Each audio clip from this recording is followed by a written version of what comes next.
My mom, I want to talk a little bit about her today because she's kind of left out of a lot of things. I talk about my dad quite a bit, and I don't talk about my mom that much. And you know, my mother was a single mom for many, many years. She spent 33 years without my father because my father did that much time in prison while she was alive. 33 years without a husband.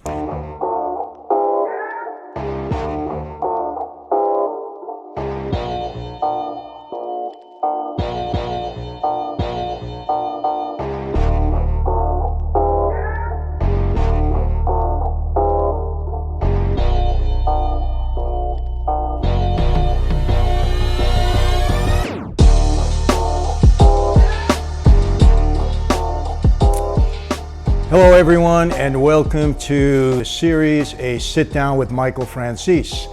And I am obviously Michael Franzese, your storyteller, narrator, host for this series. So I'm going to talk a little bit more about family, about relationships, about my mom a little bit, and some of the experiences I had as a kid growing up with my mom and my dad being in jail. And hopefully you get something out of this because people, family is everything for me. It means a lot. My mom, I want to talk a little bit about her today because she's kind of left out of a lot of things. I talk about my dad quite a bit, and I don't talk about my mom that much. And you know, I feel bad about that, a little bit of guilt involved in that, but I do want to tell you this. You know, my mother was a single mom for many, many years. She spent 33 years without my father because my father did that much time in prison while she was alive. 33 years without a husband. When my dad went to jail, it was a little different back then than it is today. Today you have, more visiting privileges when you're an inmate. You have more telephone privileges. You have a little bit more privileges than you had back in my dad's day. In my dad's day, when he was in prison in Leavenworth, he got one 3-minute phone call a month and one visit a month. That was it. And he was in Leavenworth, Kansas. So we got to see my dad really every other month. And as a result of that, he was not a real part of our family because my mom had to raise the children on a day-to-day basis. She had to deal with the schooling. She had to deal with the sicknesses. She had to deal with everyday life with the kids. I remember we had a real big scare. My younger brother John, we thought he had cancer in his leg. We thought they had to amputate his leg. My mom had to make decisions without my dad being there because she couldn't communicate with him. It was very difficult for her. And a lot of the things that came up in our life, we just normally drifted apart from my dad while he was in prison, and we had a lack of communication. And my mother did as good a job as she possibly can. She hung in there with us, and she basically raised the kids, and I was the oldest in that regard, and I helped her as much as I can.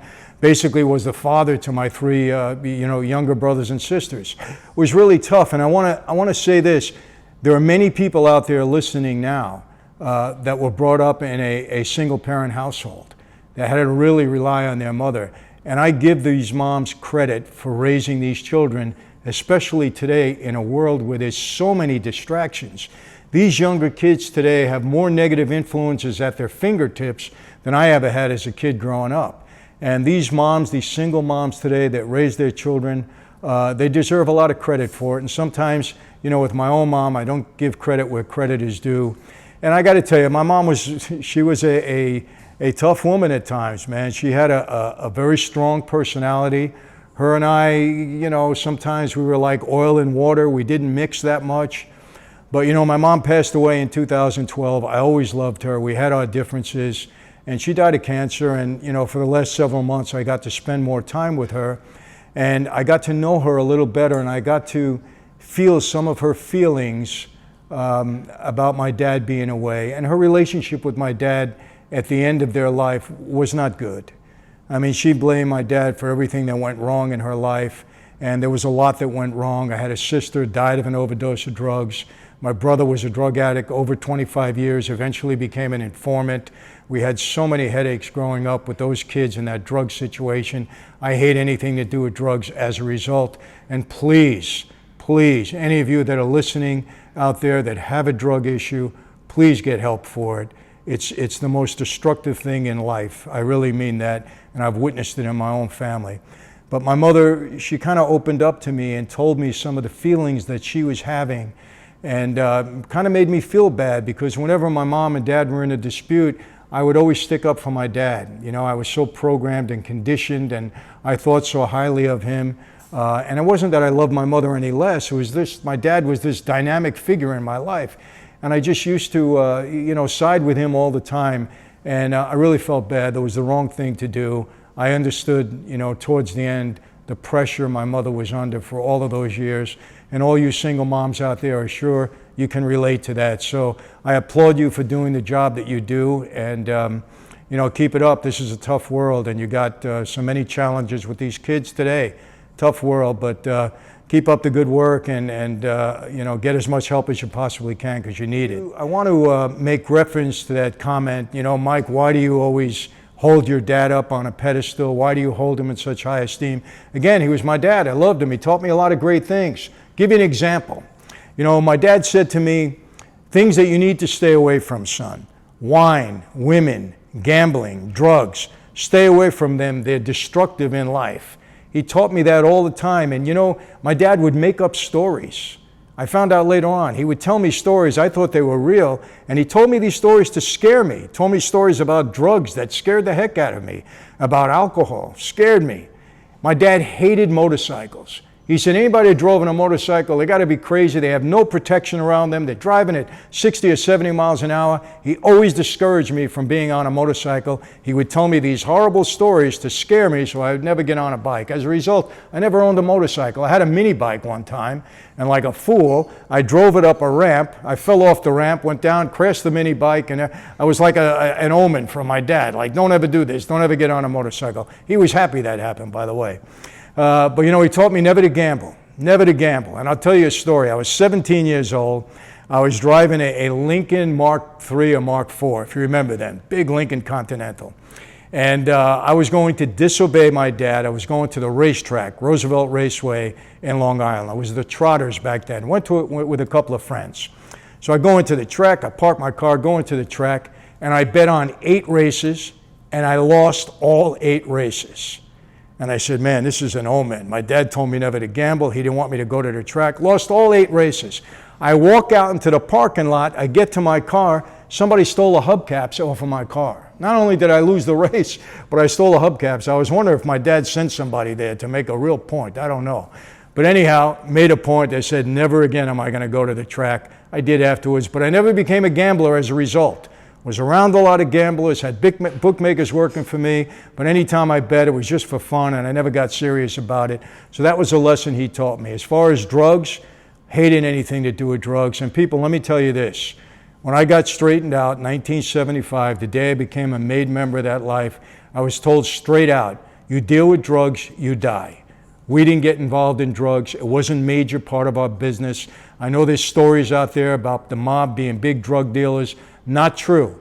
Sicilian Mafia, yes, they were big heroin dealers, but we didn't really associate with them. Now, with some guys doing it, they were, you know, like sneaking here and there, making a few bucks, yes, but we were not allowed to get involved, and unfortunately, I knew guys that paid severe consequences for getting involved in drugs.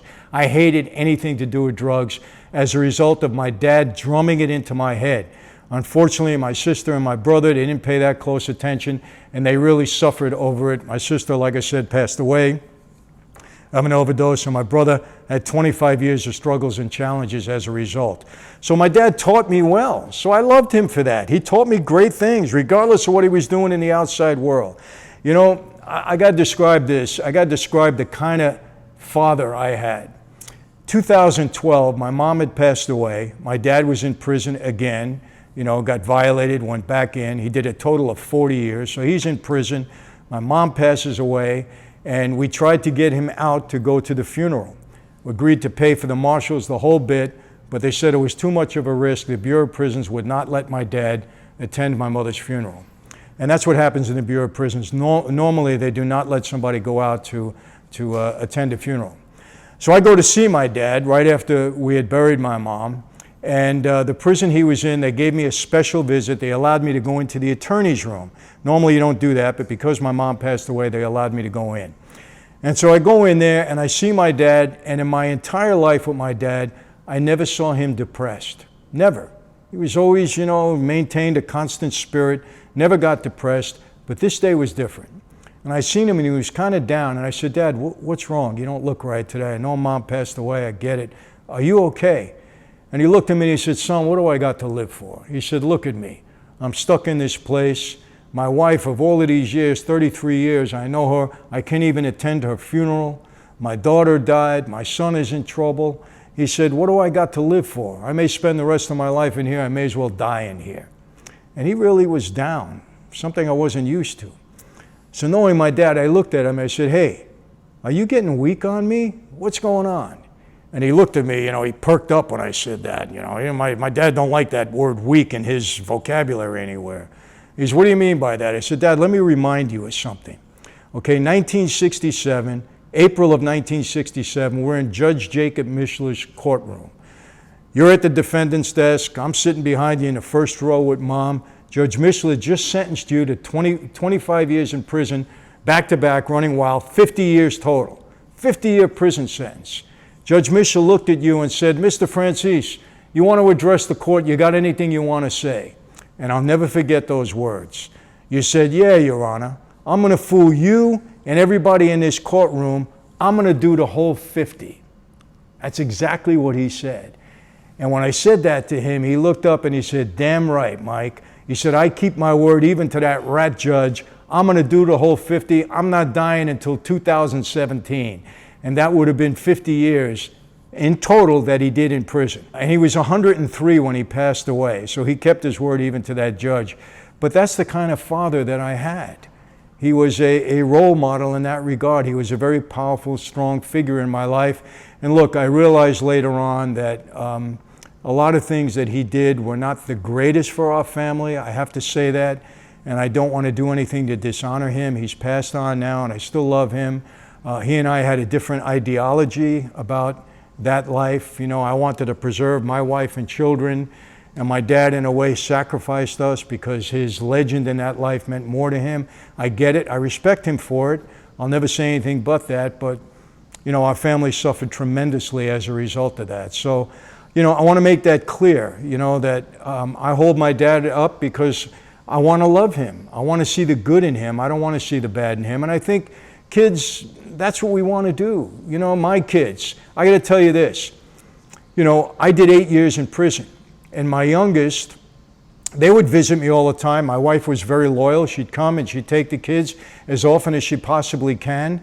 And so they knew me from the prison visiting room, basically. I get out of prison 8 years later, right? And I start this relationship with my kids. And I'll never forget, I was reprimanding, disciplining my daughters at one time. And they were like 8, 9 years old. And they went over to my wife and they said, Mommy, that man is yelling at us. That man. I'm their father.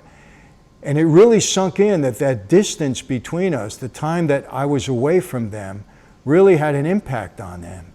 And now I see it. My youngest daughter, Julia, was born. She was my thank you, God, for bringing me home, baby. Yes, that was our wife's show of gratitude for the Lord. We had another child, and she's been blessed in so many ways. She's been the glue in our family in so many ways. But the relationship I have with her is different in a way than I have with my other children, because she's the only one of my 7 children that I've been with since birth. And we're kind of joined at the hip in that regard, and we have a special relationship. When any of the other kids want anything from me, they go to Jules. Jules, go ask Daddy for this and that and that. And of course, I love all my kids and we all get along and so on and so forth. But it's different. So the time that I spent away from them really did have an impact on them. And you dads, it's not just enough just to have children. You got to be a father. You got to be involved with your kids. It's important because you're a major influence. I'll never forget. I was in church one time, and Dr. Myron Taylor was the pastor of Westwood Hills Christian Church. It was a Mother's Day service, and he looked out at all the fathers out there, and he said, Dads, I want to tell you something. The greatest gift you can give your daughters is to love their mother. And boy, that really sunk in, because our daughters look at us as father figures. They watch us as how we treat our wives, how we treat their mothers. And it's kind of a standard that they're going to have in their own lives, a standard that they have with the young man that they're going to bring into their own lives. and it's important. So we set the stage. Don't think that, the relationship between mom and daughter is the only thing that matters. Daughter and father means a lot. We're setting the standard for the type of man that they will choose to honor and respect them in their lives. This is all important stuff, guys. So again, I'm not trying to preach to you, but I'm trying to give you information that I think will be helpful based upon my own experiences with my father and mother growing up, and of course with my children and my wife here in my household. So I'm going to leave you with this. I'm into now coaching, life coaching, leadership coaching, business coaching. Get onto my website, michaelfranzese.com. Yes, you can come on for free and join our community. Okay, a lot of people conversing with one another, sharing their thoughts, challenges that they may have one another. It's become a great community, and you can get on for free. You can also become a client of mine in coaching. That's a different level. Yeah, there's a cost to it. You're not obligated to that at all. It's up to you, people. But I'm really enjoying the dialogue that I'm having with a lot of people. So if you think that I can be effective and help you in that way, join. If not, just keep listening to these YouTube videos. I love the interaction. We're really building the site, and hopefully people, you're getting a lot out of it. So God bless you. See you next time. Take care.